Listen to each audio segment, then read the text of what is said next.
السلام علیکم ورحمۃ اللہ وبرکاتہ۔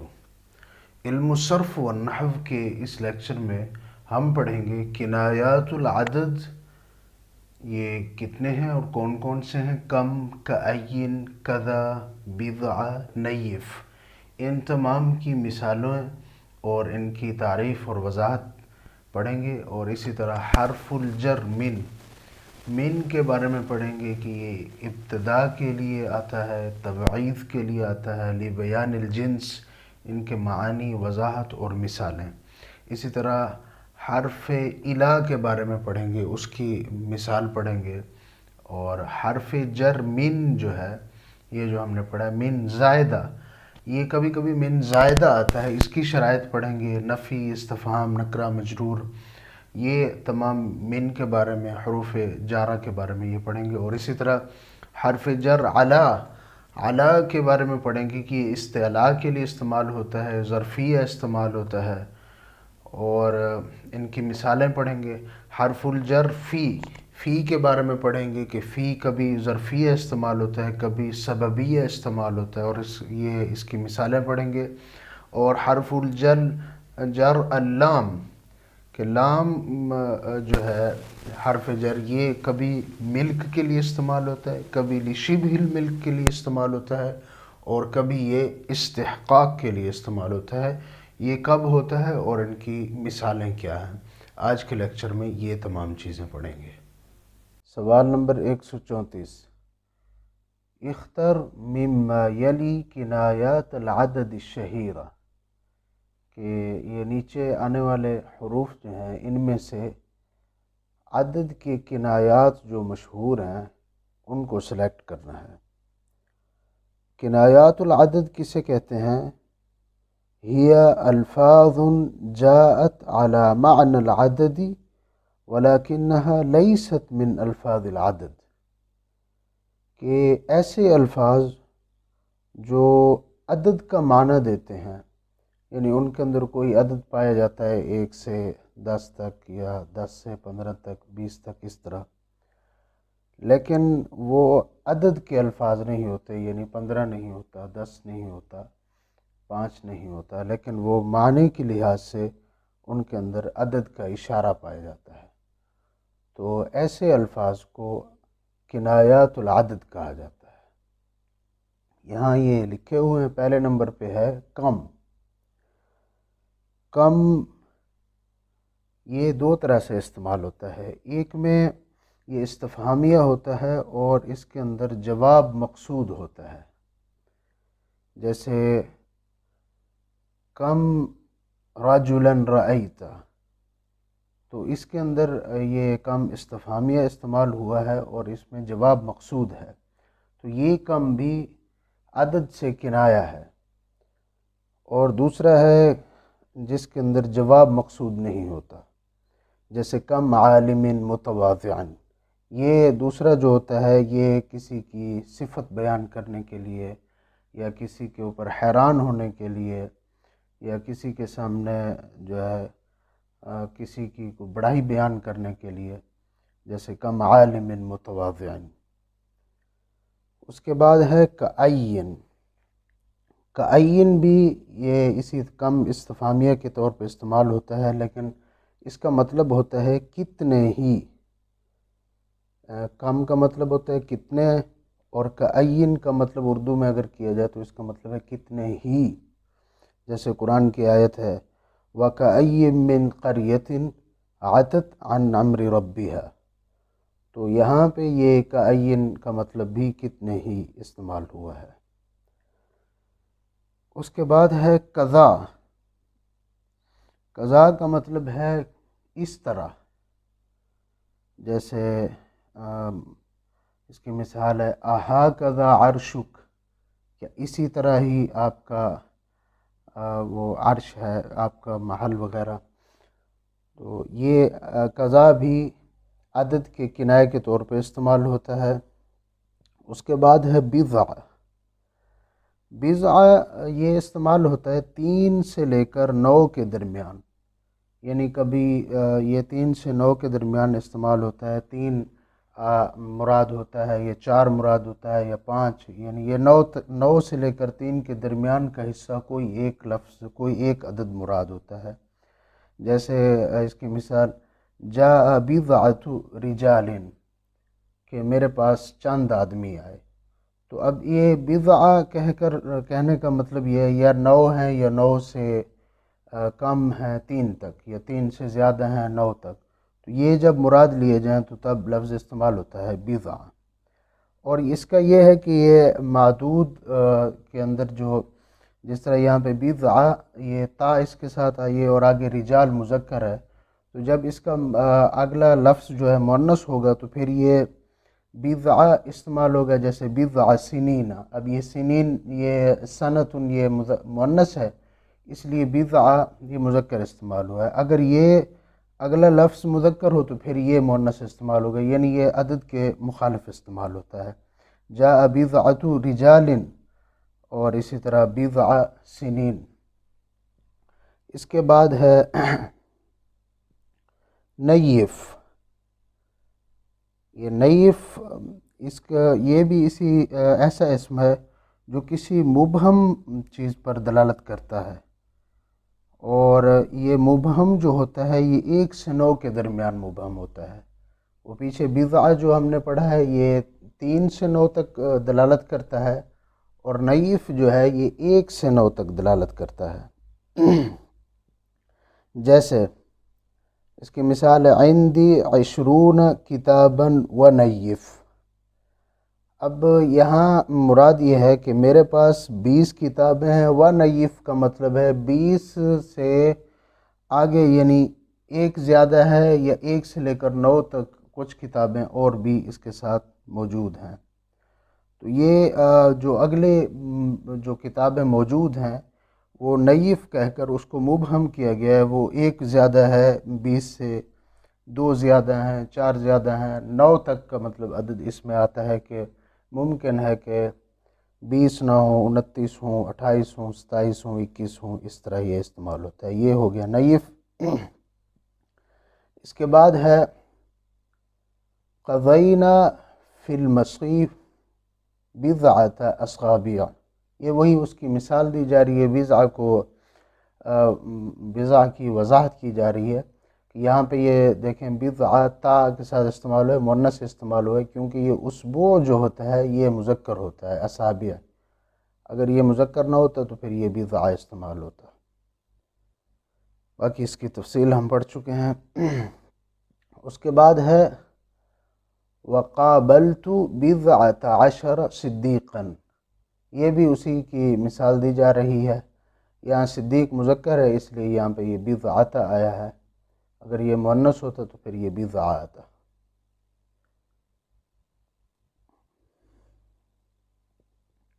اس کے بعد حرف الجر من یأتی للابتداء والتبعیض ولبیان الجنس، کہ یہ حرف جر جو من ہے یہ کبھی کبھی ابتداء کے لیے استعمال ہوتا ہے، اور کبھی کبھی یہ تبعیض کے لیے، اور کبھی یہ بیان الجنس کے لیے۔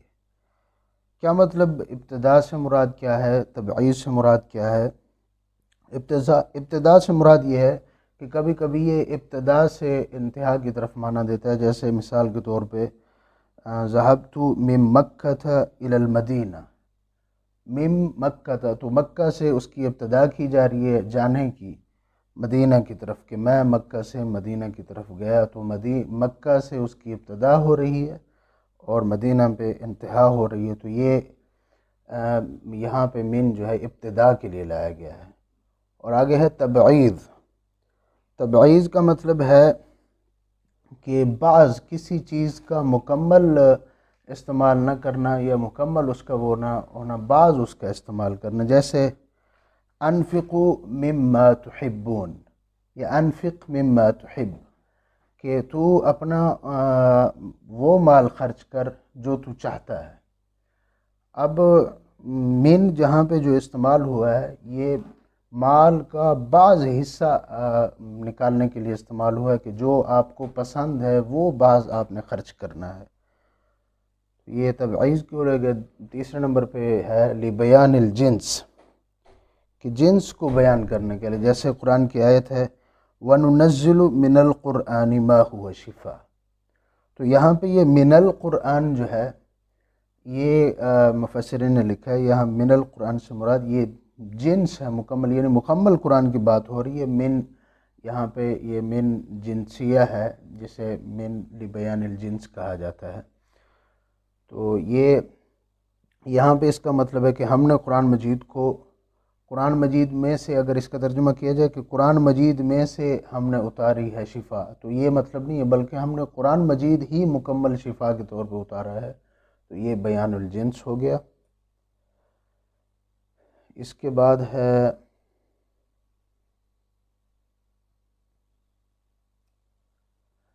الحرف الذي تدل على الانتہاء هو الى، یہ حرف جر الہ کی بات کی جا رہی ہے کہ وہ کون سا حرف ہے جو انتہا پر دلالت کرتا ہے۔ وہ جیسے اس کی مثال ہم نے پیچھے پڑھی ہے من مکہ الی المدینہ، تو من جو ہے وہ ابتدا کے لیے استعمال ہو رہا ہے، الی المدینہ مدینہ تک، تو مدینہ تک جو لفظ الہ ہے وہ انتہا کے لیے استعمال ہو رہا ہے۔ اس کے بعد ہے حرف الجر علی یأتی للاستلاع وللظرفیہ، حرف جر علی کی بات کی جا رہی، پہلے من کی تفصیل اور آگے الہ کا ایک وہ نقطہ آیا، اس کے بعد ہے علی کی بات ہو رہی۔ علی جو ہے یہ کبھی کبھی استعلاء کے لیے استعمال ہوتا ہے، اور اسی طرح علی کبھی ظرفیہ کے طور پہ بھی استعمال ہوتا ہے۔ استعلاء کا مطلب ہے کسی چیز کے اوپر ہونا، کسی چیز، جس طرح اس کی مثال ہے وعلی الفلک، تو وعلی الفلک تحملون، تو یہ کشتی کے اوپر یا جہاز جو بحری جہاز ہے اس کے اوپر ہونا، یہ استعلاء کا معنی دے رہا ہے۔ اور ظرفیہ جو ہوتا ہے یہ اس کی مثال ہے جیسے علی حین غفلۃ، تو یہ لفظ حین جو ہے یہ ظرف زمان کے طور پہ استعمال ہوتا ہے، تو یہاں پہ علی جو ہے علی ظرفیہ ہے۔ علی استعلاء کے طور پہ تب استعمال ہوتا ہے جب کسی چیز کے اوپر بیان کرنا ہو کہ وہ اس سے اوپر ہے، اس کے اوپر ہے، اور ظرف کسی جس طرح وقت کے اندر بات کی جائے علی حین غفلہ، تو یہاں پہ یہ وقت جو ہے یہ ظرف کے طور پہ استعمال ہو رہا ہے، تو یہ علی جو ہے ظرفیہ ہے۔ اس کے بعد ہے حرف الجر فی یأتی للظرفیہ وللسببیہ، علی کے بعد فی کی بات کی جا رہی ہے کہ حرف جر جو فی ہے یہ کبھی کبھی سببیہ استعمال ہوتا ہے اور کبھی یہ ظرفیہ استعمال ہوتا ہے۔ ظرفیہ اس کی مثال جیسے فی ادنى الارض، تو یہ ظرف مکان یا زمان کے طور پہ فی کا استعمال ہوا ہے یہاں پہ۔ اور سببیہ کا مطلب ہے کبھی فی جو ہے کسی سبب کو بتانے کے لیے آتا ہے، جیسے لمستکم فیما افضتم، یہ قرآن میں آیا ہے کہ یہ جو تم لوگوں کو عذاب پہنچے گا یہ اس لیے پہنچے گا فیما افضتم، جو تم نے وہاں پہ جو کام کرتے رہے ہو دنیا میں اس کی وجہ سے، تو یہاں پہ یہ جو فی ہے یہ سببیہ استعمال ہوا ہے کہ عذاب کے آنے کا سبب کیا ہوگا، فیما افضتم، وہ سبب ہوگا جو تم نے دنیا میں جو تم نے کام کیے، تو یہ یہاں پہ فی سببیہ استعمال ہوا ہے۔ اس کے بعد ہے حرف الجر اللام یأتی للملک، کہ حرف جر لام جو ہے یہ ملک کے لیے استعمال ہوتا ہے، یہاں پہ نیچے بتایا گیا، اور لشبہ الملک کے لیے استعمال ہوتا ہے، اور للاستحقاق کے لیے استعمال ہوتا ہے، اور للتعلیل کے لیے استعمال ہوتا ہے۔ تو یہ ملک کے لیے استعمال ہونا، اس کی مثال جیسے للہ ما فی السماوات وما فی الارض، کہ جو کچھ زمین و آسمان میں ہے وہ اللہ کے لیے ہے، تو یہاں پہ لام جو ہے یہ ملک کے لیے آیا ہے۔ شبہ ملک کسے کہتے ہیں؟ شبہ ملک کا مطلب ہوتا ہے کہ ملک کی مانند ہوتا ہے لیکن حقیقی مالک نہیں ہوتا۔ جیسے مثال کے طور پہ ہم کہتے ہیں کہ الحبل للبقرہ، کہ گائے کی رسی، تو اب گائے کی تو رسی نہیں ہوتی، رسی کا مالک وہی ہوتا ہے جو گائے کا مالک ہوتا ہے، لیکن یہاں پہ شبہ ملک ہوتی ہے کہ گائے کی رسی، جیسے کہا جائے الحبل للبقرہ، تو یہاں پہ یہ للبقرہ سے پیچھے جو لام استعمال ہوا ہے اس کا یہ لام شبہ ملک کا لام ہے۔ یہاں پہ ملک کی شبہ پیدا ہو رہی ہے کہ رسی جو ہے وہ گائے کی ہے، حالانکہ رسی کا مالک بھی وہی ہے جو گائے کا مالک ہوگا، تو یہاں پہ شبہ ملک پیدا ہوتا ہے۔ اس کے بعد ہے للاستحقاق، اس کی مثال ہے الحمدللہ، کہ تمام تعریفیں اللہ کے لیے ہیں، تو یہ لام یہاں پہ للہ کے ساتھ جو لام استعمال ہوا یہ استحقاق کا لام ہے کہ اللہ ہی تمام تعریفوں کے مستحق ہیں، اس کے علاوہ کوئی ایسی ذات نہیں ہے جس کے لیے تمام تعریفیں ہوں۔ اس کے بعد ہے للتعلیل، کہ کسی کام کی وجہ بیان کرنے کے لیے، کسی کام کی علت بیان کرنے کے لیے، جیسے نطعمکم لوجہ اللہ، کہ ہم آپ کو کھانا کھلا رہے ہیں اللہ کی رضا کے لیے، تو یہاں پہ لی وجہ اللہ، یہ وجہ سے پیچھے جو لام ہے یہ تعلیل کے طور پہ استعمال ہوا ہے۔ اس کے بعد ہے ان اللہ اشتری من المؤمنین انفسهم واموالهم بان لهم الجنہ، تو یہاں پہ یہ اشترا اور من کو اکٹھا کر دیا گیا ہے، یہ پرنٹنگ کی غلطی ہے، یہ الگ ہے۔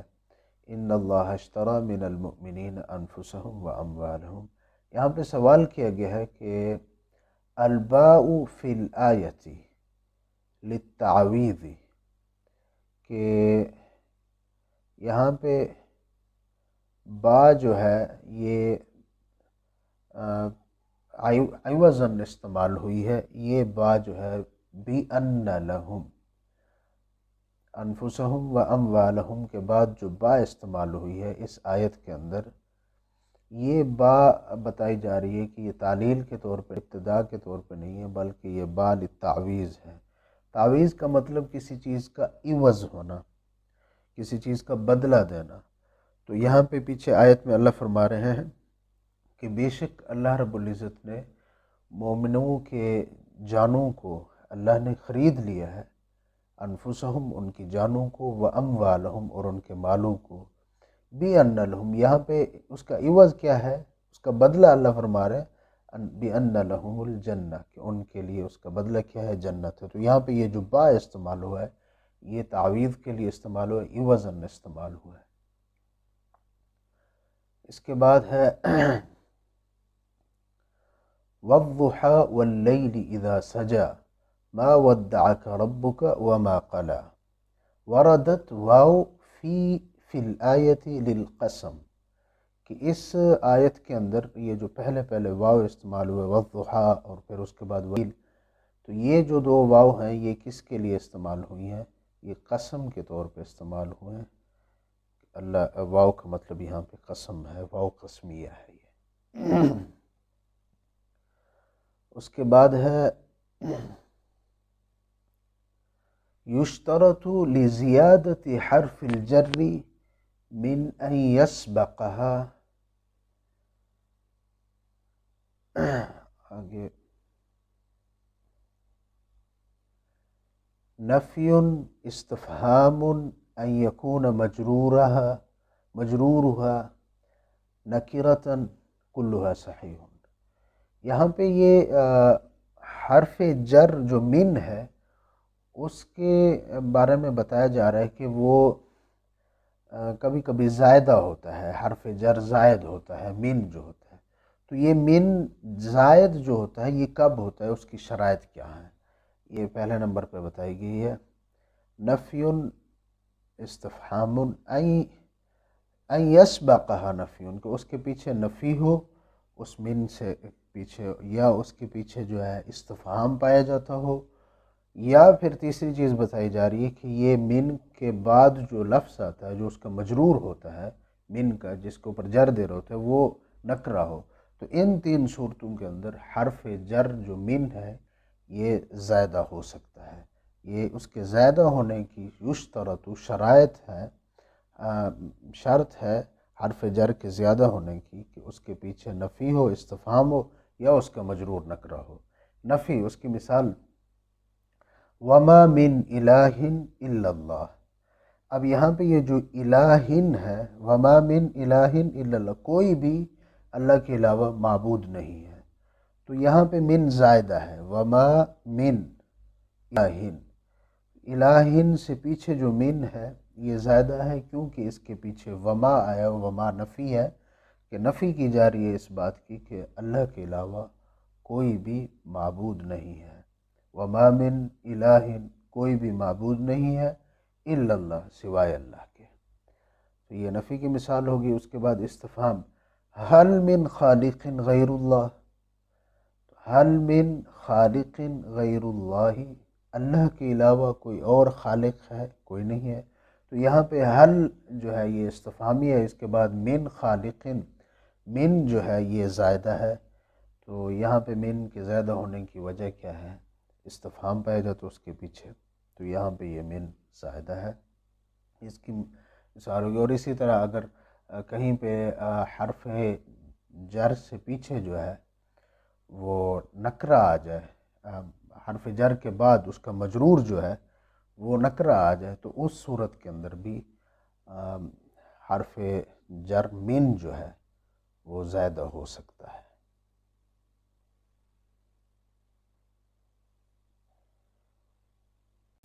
علم صرف و نحو کے حوالے سے یہ لیکچر اگر آپ کو مفید لگا ہے تو ویڈیو کو لائک کریں، شیئر کریں اور چینل کو سبسکرائب کریں.